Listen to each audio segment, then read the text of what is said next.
ang concert kagabi ng R&B superstar na si Beyonce Knowles. Dagdag pa ng mga celebrities, ito na ang Concert of the Year. Nagpapatrol, Marie Lozano. Ladies and gentlemen, are you ready to be entertained?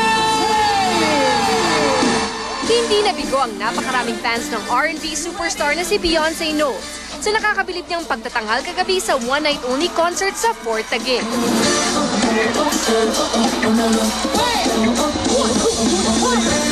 Hindi rin katakataka ng bigyan ng award si Beyonce ng Sony BMG sa backstage para sa platinum record ng B-Day album niya sa Pilipinas.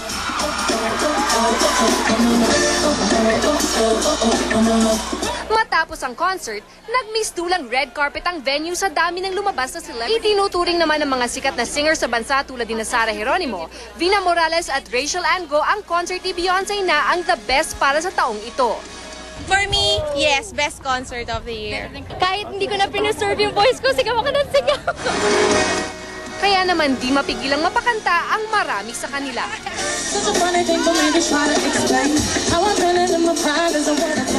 Marie Lozano, Patrol ng Pilipino.